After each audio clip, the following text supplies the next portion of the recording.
Chers amis, nous voici partis pour le deuxième volet de cet envoi, après les Actes des Apôtres, où j'ai fait une petite erreur sur la ville où étaient les apôtres qui étaient d'Herbée pour revenir ensuite à Lystre, etc. Bon, ça, vous l'avez tous corrigé. Voilà le deuxième volet qui est sur vivre dans l'Esprit Saint, quel mode d'emploi. Alors hier soir, on a eu l'occasion d'avoir un petit témoignage de Marco et Marion, sur la façon dont ils ont vécu aussi ce parcours d'effusion de l'Esprit Saint avec quelques mots du cœur qui ne sera pas sur YouTube, mais n'hésitez pas à aller les rencontrer si vous n'avez pas eu l'occasion, voilà, si vous voulez rediscuter avec eux. Hein, c'était un beau message qu'ils nous ont transmis, d'encouragement, voilà, et de reconnaissance aussi et d'émerveillement pour tout ce qui s'est passé. Alors, j'ai 3 points à voir. Le premier, c'est que cette expérience d'effusion de l'Esprit Saint, elle a un côté unique, et notamment pour ceux qui la font pour la première fois. Hein, le fait de se livrer à Dieu, il y a quelque chose de tout à fait unique, une décision qu'on est seul à pouvoir prendre hein, devant lui, euh, et qui change vraiment la vie. Hein. Et en même temps, ce oui, c'est un petit peu comme le mariage ou comme un engagement de vie. Il s'agit de le redonner tous les jours. Hein, il s'agit de le reprendre, de le réoffrir et à certaines occasions de refaire cette démarche de renouvellement.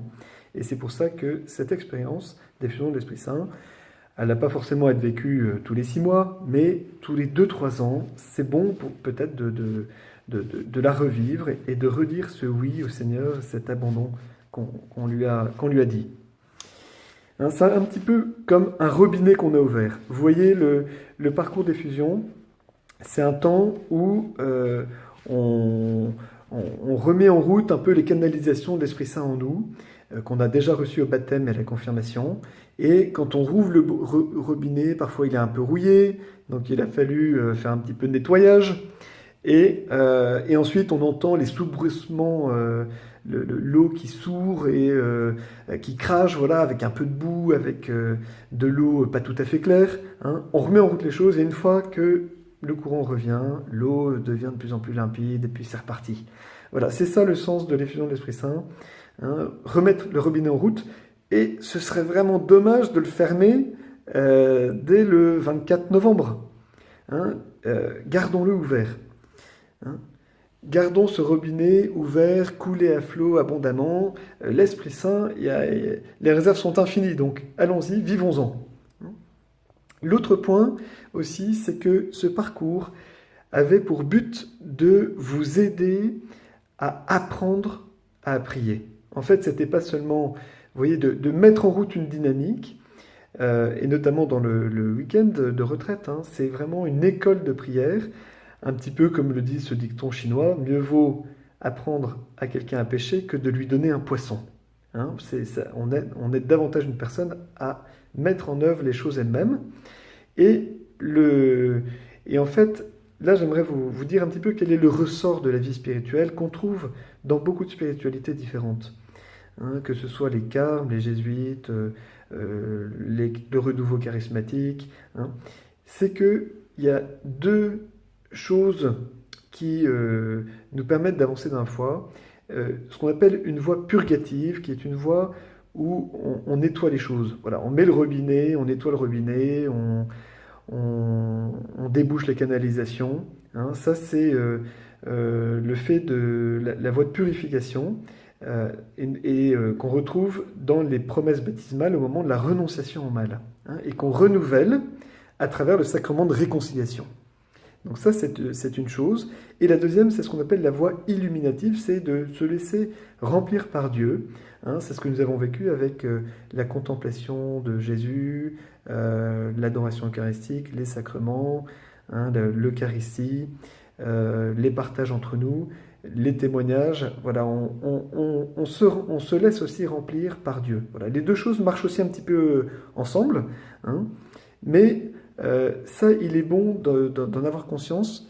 Et pour nous maintenir en forme dans notre vie, on a besoin de maintenir ces 2 choses. C'est-à-dire d'avoir des temps où on fait un peu le point, où on se corrige, et en même temps des lieux où on grandit, où on se nourrit, où on laisse la vie de Dieu prendre place en nous et déborder. Vous voyez? Et donc, ça, c'est là l'enjeu pour nous aujourd'hui. Hein, c'est comment allons-nous mettre en place une vie avec, voilà, qui nous permette de continuer à avancer, à cheminer et à vivre de plus en plus de l'Esprit Saint.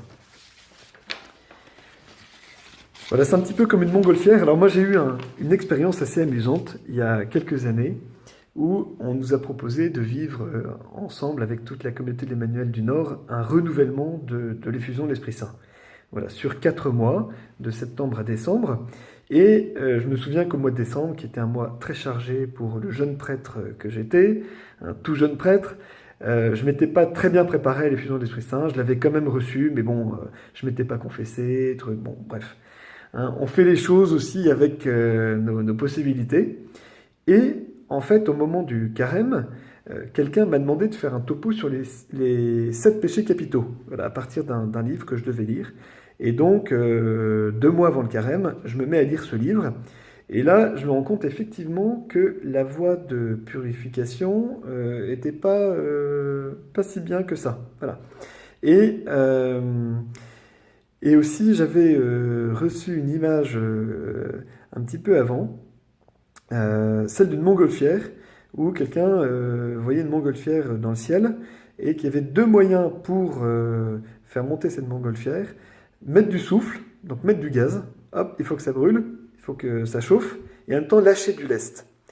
Et en en préparant ce topo, je sentais vraiment que voilà, je lâchais du lest. Il y a bien des choses sur lesquelles j'ai pu me corriger, me remettre. Et je sentais à ce moment-là la grâce d'effusion de l'Esprit Saint vraiment prendre toute son aise et son souffle et vraiment partir pour de nouvelles aventures. Donc, un peu comme la montgolfière, hein, il faut mettre du chaud et il faut lâcher du lest. Voilà, ça c'était le premier point. Le deuxième, c'est sur le mode d'emploi. Il y a quelques années, il y a 1 an et demi à l'aumônerie, on a invité quelqu'un qui a eu une conversion très subite, qui était prêt à rentrer dans la franc-maçonnerie et qui, en 4 jours de temps, a été complètement converti au Christ et voilà, un retournement complet. Et il nous a témoigné sa difficulté au retour, de dire mais comment ça marche avec l'Esprit Saint, quoi. Je veux vivre avec Dieu, mais comment ça marche? Et pour nous aussi, on a besoin de rester ensemble, en communauté, en Église. Voilà. L'Église nous donne le mode d'emploi pour vivre avec l'Esprit Saint. Alors notamment à travers de grands auteurs spirituels. Hein, il est toujours bon d'aller fréquenter quelques auteurs spirituels. Là, c'est Saint François de Sales, avec son traité sur l'amour de Dieu. Il nous donne quelques pistes très simples, mais que je vais vous lire et qui peuvent être profitables. Je cite Saint François de Sales, le traité de l'amour de Dieu, au paragraphe 675. Un des signes qui permettent de juger de nos inspirations, et surtout des extraordinaires, c'est la paix du cœur qui s'ensuit. Il arrive que l'Esprit Saint souffle violemment, mais cette violence est toujours douce, délicate, apaisante. Lorsqu'il vint comme un vent impétueux et un feu tombé du ciel, le jour de la Pentecôte, l'Esprit Saint ne renversa pas les apôtres, il ne les troubla même pas. Hein? Donc le critère de l'Esprit Saint qui agit, c'est la paix, la douceur qu'il met dans nos cœurs, même si c'est parfois de façon un peu violente, voilà, et qu'on est obligé à quelques déplacements. Au contraire, nous dit de nouveau Saint François de Sales, l'esprit malin est turbulent et revêche. Ceux qui suivent ces suggestions, qu'ils prennent pour des inspirations venues du ciel, sont habituellement reconnaissables à ce qu'ils sont toujours agités, toujours inquiets, obstinés, suffisants et sans dessus-dessous. Voilà, ils remuent 1000 affaires et sous prétexte de zèle, ils mettent tout en désordre. Ils tensent les uns, blâment les autres et critiquent tout le monde. Gens qui ne supportent rien, sans indulgence, ne sachant où ils vont, livrés aux passions de leur amour-propre, mais prétendument jaloux du seul honneur de Dieu.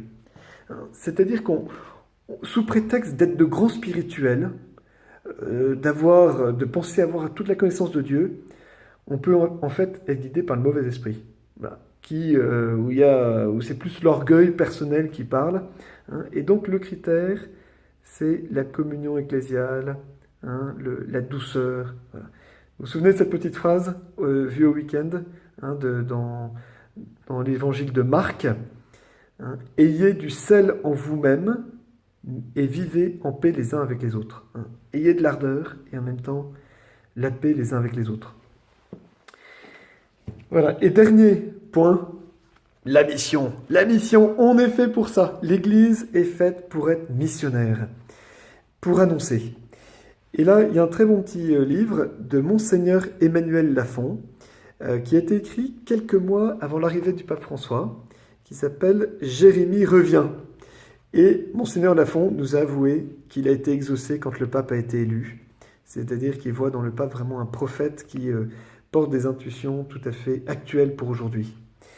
Alors ce livre parle de bien des choses, de l'écologie, de l'immigration, du bien social. Et à un moment, il parle de l'évangélisation, en reprenant cette phrase de saint Paul, « Malheur à moi si je n'annonce pas l'évangile » en 1 Corinthiens 9, 16. Et il partage le témoignage qu'il a eu avec un pasteur protestant qui a été invité pour visiter des églises catholiques. Et ce pasteur témoigne lui-même. Voilà, il dit, il y a quelques années, je commençais à poser la question autour de moi en France. C'est quoi le message de l'Église catholique? Cette question, je la posais surtout aux gens pratiquants, engagés dans les mouvements et services de l'Église. Presque sans exception, la réponse que j'ai obtenue, c'était l'amour. C'est très bien. Mais lorsque je poussais plus loin en posant d'autres questions, j'étais consterné par ce que j'ai découvert. Il y a presque personne qui mentionnait Jésus-Christ, ou qui faisait un lien entre lui et le message de l'Église. Les Français catholiques pratiquants, à qui je posais ces questions, étaient prêts à associer le message de l'Église à la paix, à la justice, les droits de l'homme, mais la mort de Jésus sur la croix, notre réconciliation avec Dieu, et la vie nouvelle, radicalement transformée et renouvelée dans tous les domaines, que nous pouvons connaître, ne venait même pas à l'esprit de ces personnes. Peut-être une des raisons pour lesquelles nombre de catholiques sont devenus évangéliques est que les évangéliques continuent à annoncer le Christ, mort pour les péchés et ressuscité pour notre salut. Par contre, les évangéliques ont beaucoup à apprendre des catholiques en ce qui concerne la lutte pour la justice, la paix, la destruction des idoles de l'argent, etc. Vous voyez, c'est là où nous avons à laisser Jésus donner une âme vraiment à notre vie, à l'Église. Jésus est le centre. C'est ce que les apôtres ont perçu dès le départ. Jésus-Christ est Seigneur. Et c'est sur cela que j'aimerais vous laisser aujourd'hui. Quelle que soit votre vie d'apôtre, que Jésus en soit toujours le centre.